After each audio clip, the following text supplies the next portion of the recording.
I was 2 days into my fishing trip in Colorado when I got the first call from my neighbor, Old Man Ray.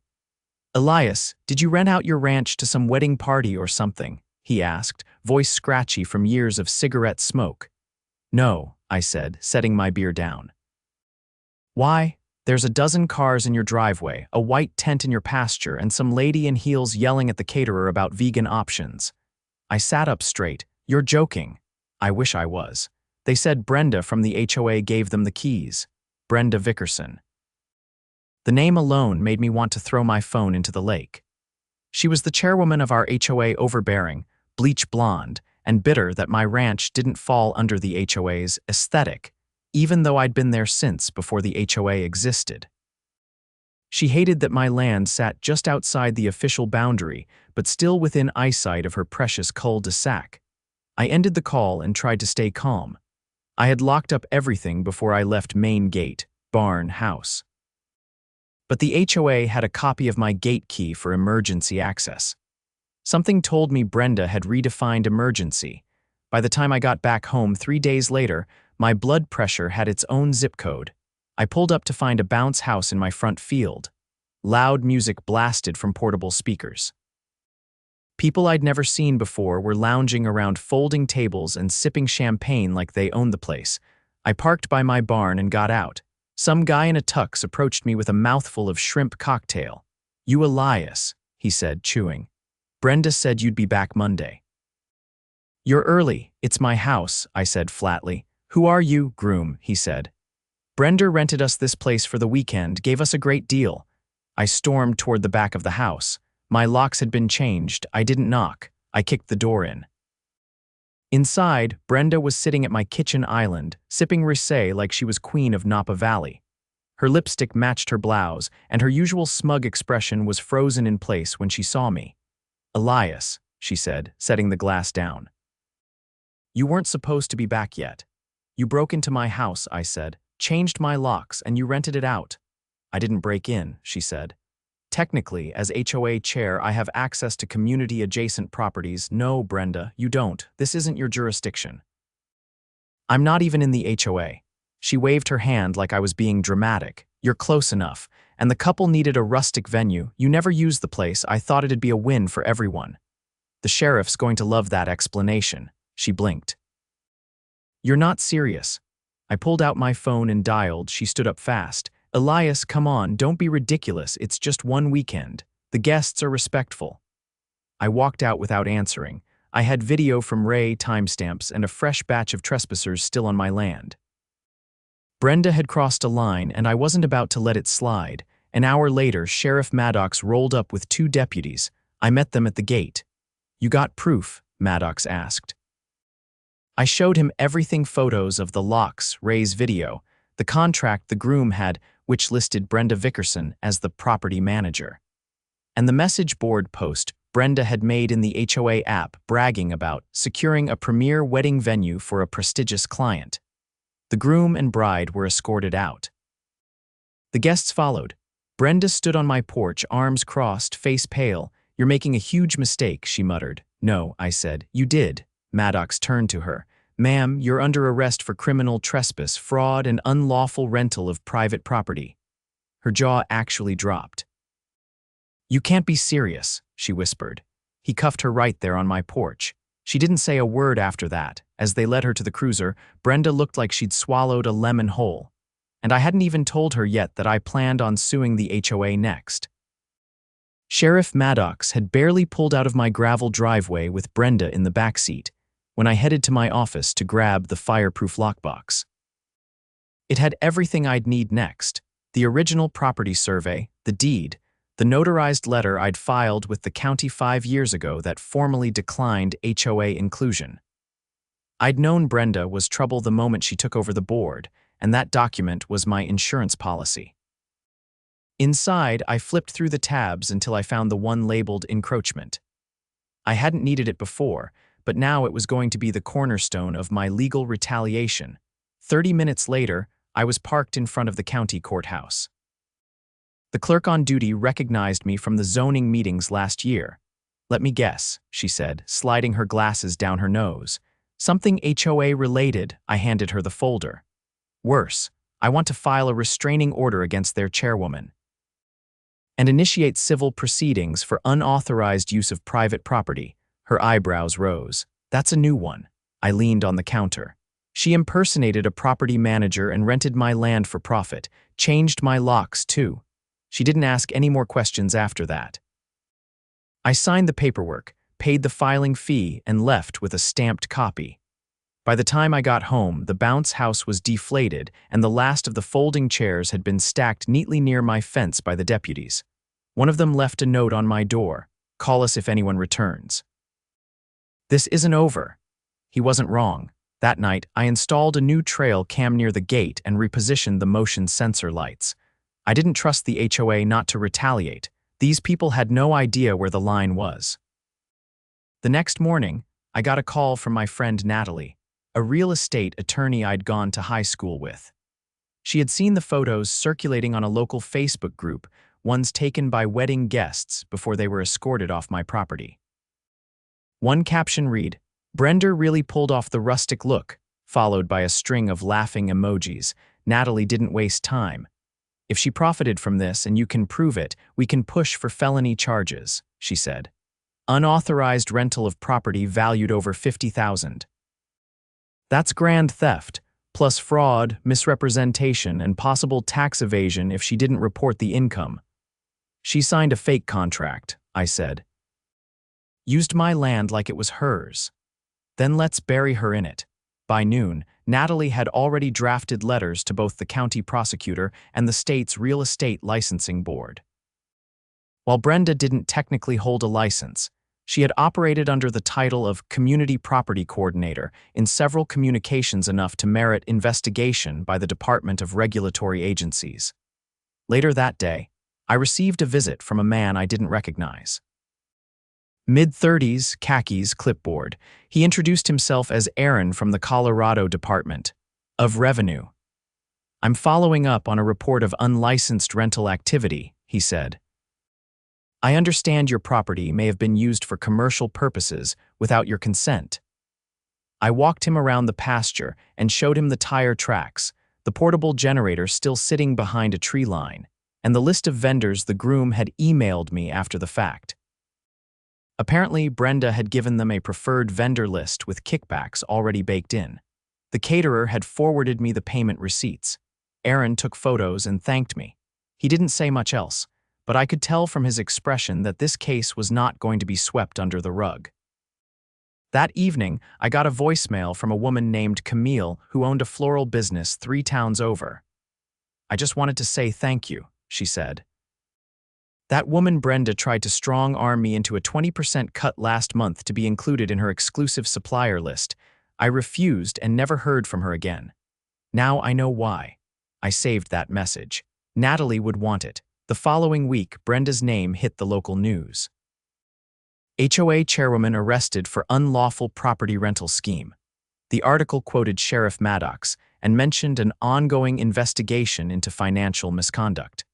That same day, the HOA board called an emergency meeting. I wasn't invited, obviously, but I had ears in the room. Ray called me after it ended. He sounded like he'd just watched a soap opera finale.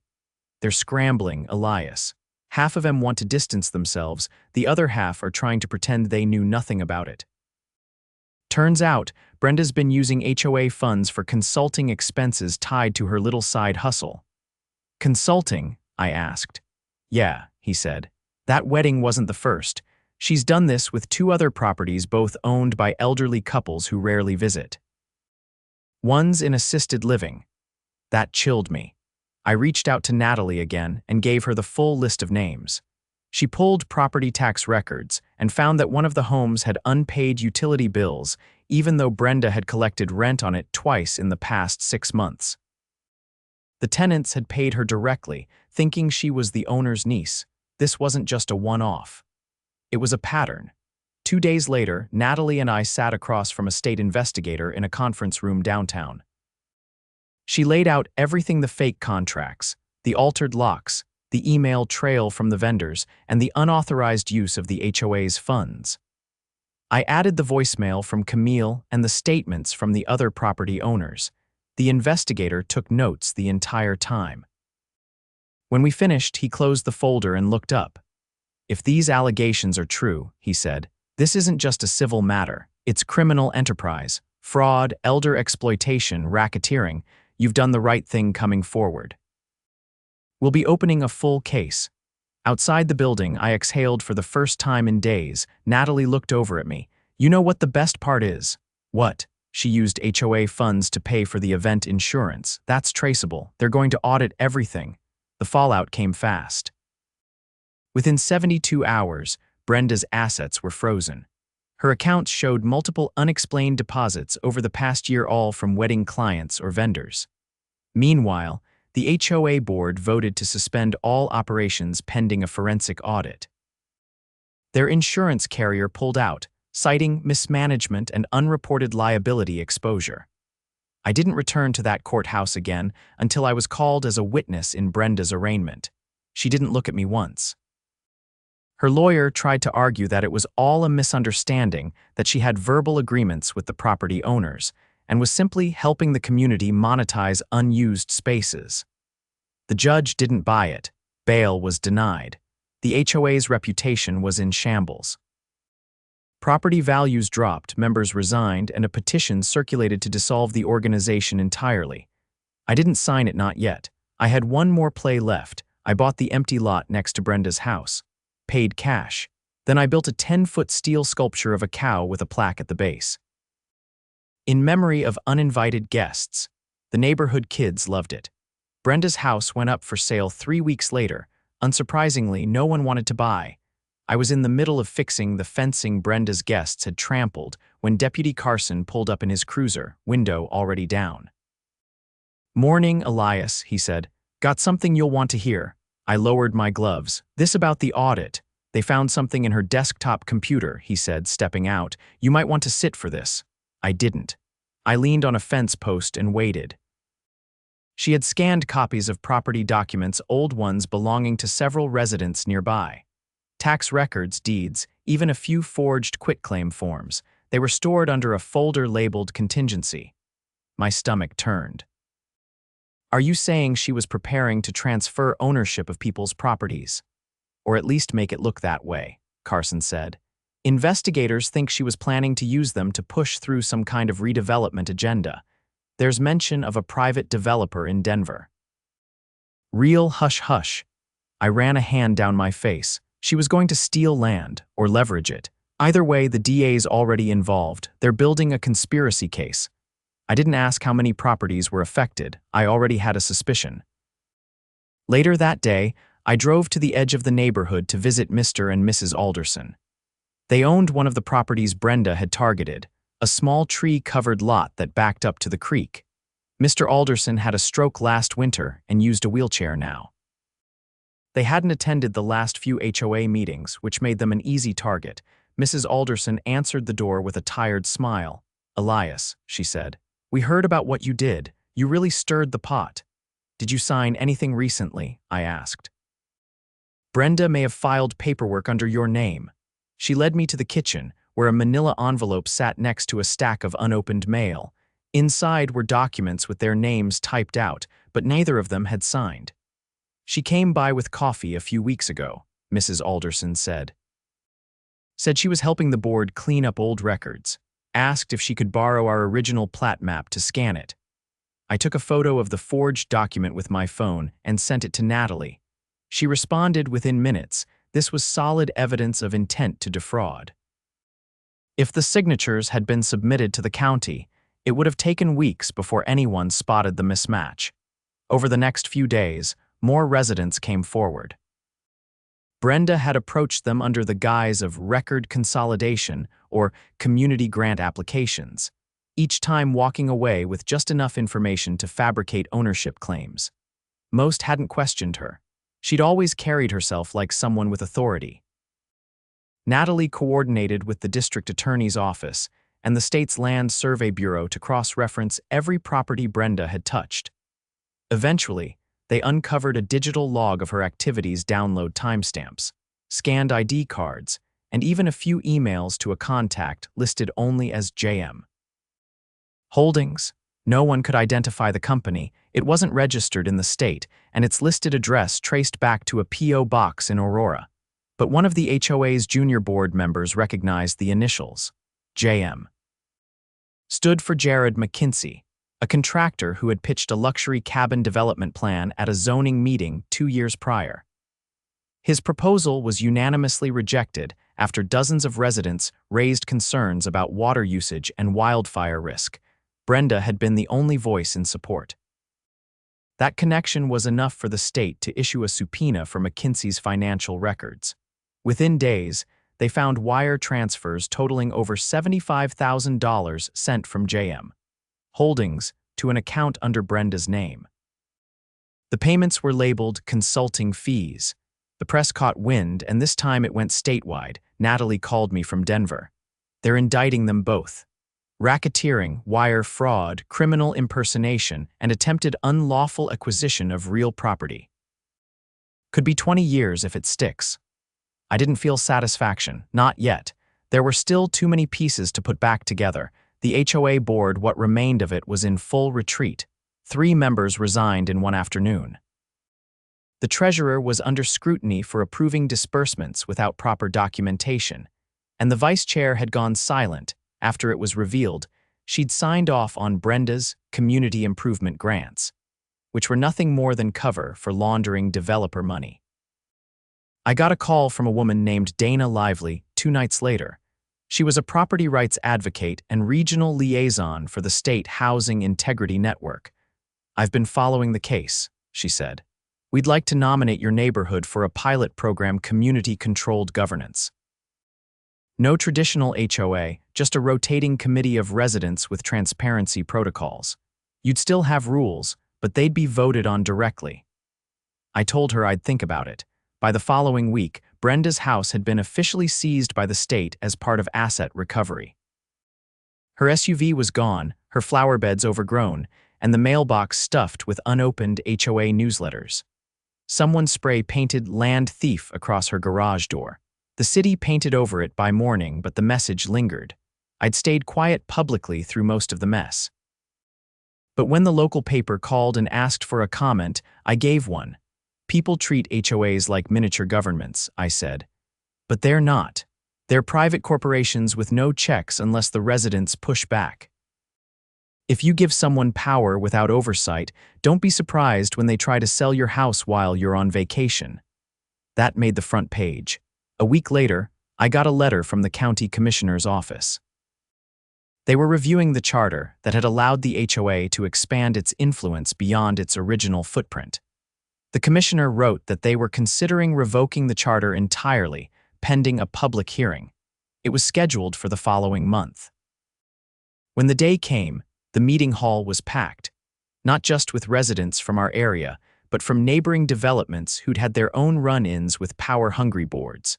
Some told stories of being fined for having the wrong mailbox, others of having their homes painted without consent. But when it was my turn to speak, I kept it simple. "This wasn't about lawns or fences," I said. "This was about someone using pretend authority to steal real property, and no one noticed, not because we didn't care, but because we trusted the wrong people." The vote was unanimous. The HOA's charter was revoked. The neighborhood would now be self-managed, with no mandatory dues, no board, and no enforcement authority beyond city ordinances.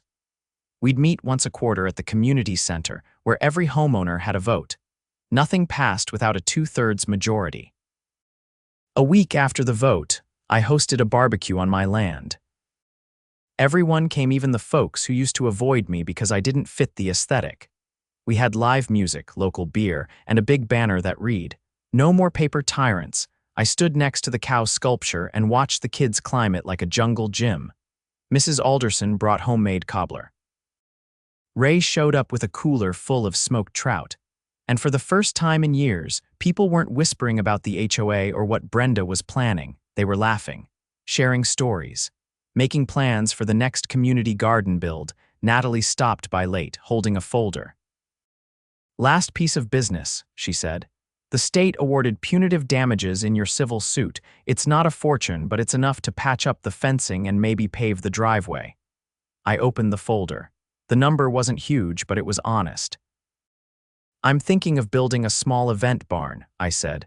"A real one, weddings, family reunions, something for the community to use," she nodded. "Just make sure you handle the bookings yourself." I laughed then. For the first time since this mess started, it felt like something had truly ended not with revenge, but with restoration. And this time, no one had to kick down a door to make it happen. The barn was halfway framed when I got the certified letter from the county court. Brenda's trial date had been officially set. I read the notice twice, then carefully folded it and slid it into the drawer where I kept everything connected to the case. I didn't expect to testify again, but I was listed as a material witness for the prosecution. That same afternoon, I got a call from a man named Thomas DeWitt, an investigator with the State Attorney General's office. His voice was calm, but deliberate. "We've uncovered something during the discovery process you'll want to be aware of," he said.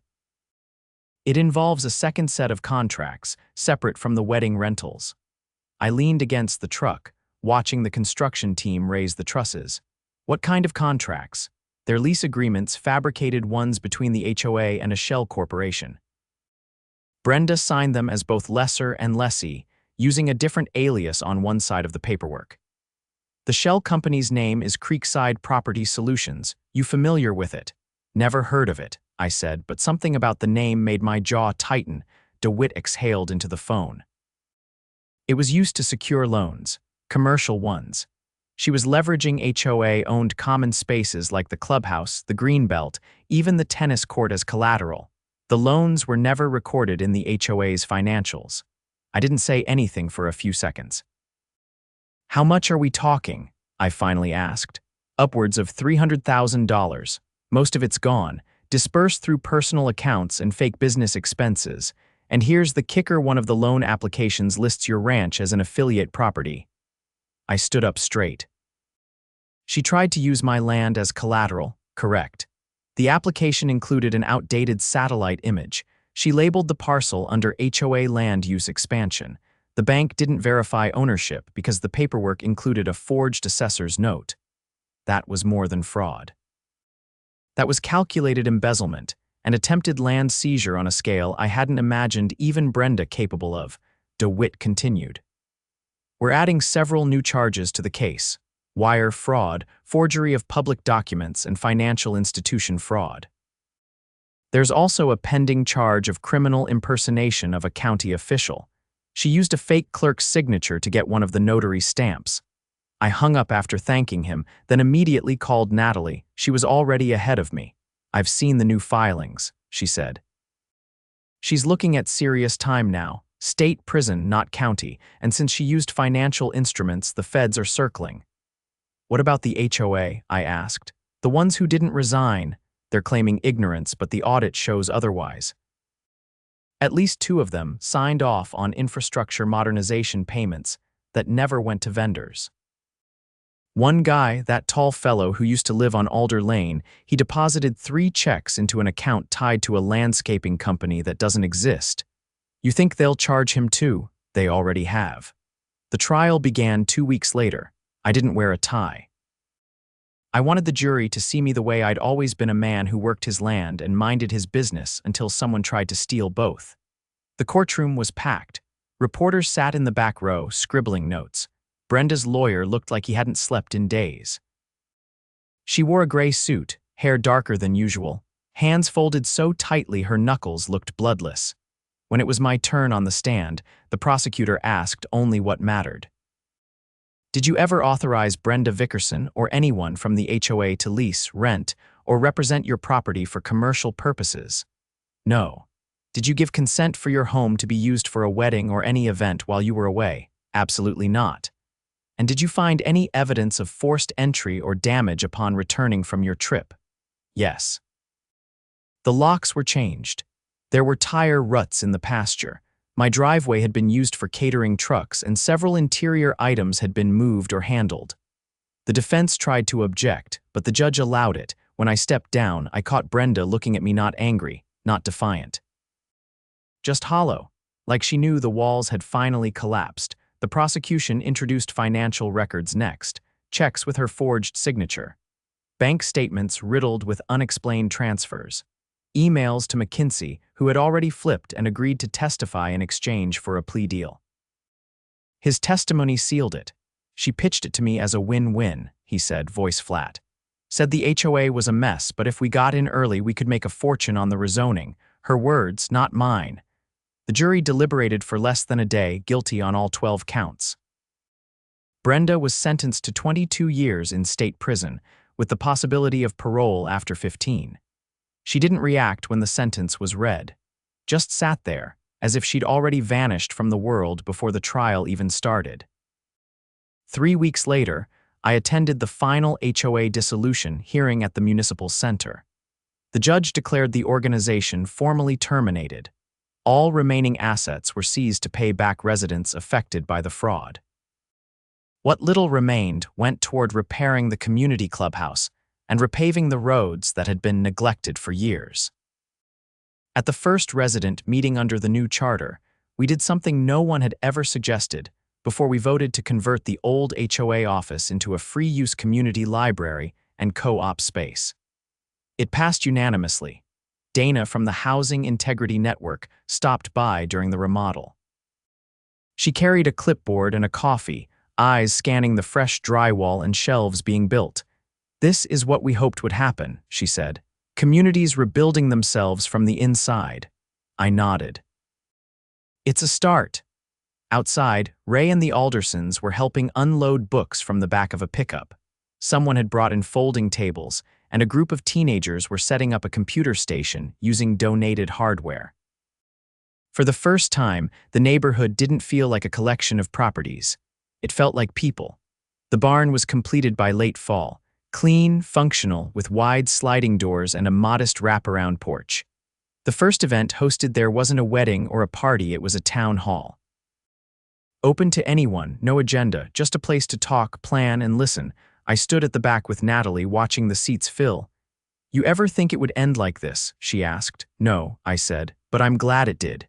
She handed me a small envelope. Inside was a check restitution from the civil case. I hadn't asked for much, just enough to cover the repairs and a little extra to fund the new library. "Anything left over," I said, "goes to the community fund. Let the people decide what to do with it." She smiled. "You've come a long way from kicking in your own door," I chuckled. "And I'd do it again if I had to. But I didn't have to anymore. The locks were mine. The land was mine. The people around me weren't just neighbors, they were allies. And Brenda, she was just a cautionary tale now." A name whispered when someone got too bold about power and too quiet about consent. She tried to turn a peaceful ranch into an empire. All she managed to build was a prison sentence and a legacy of what happens when arrogance meets resistance.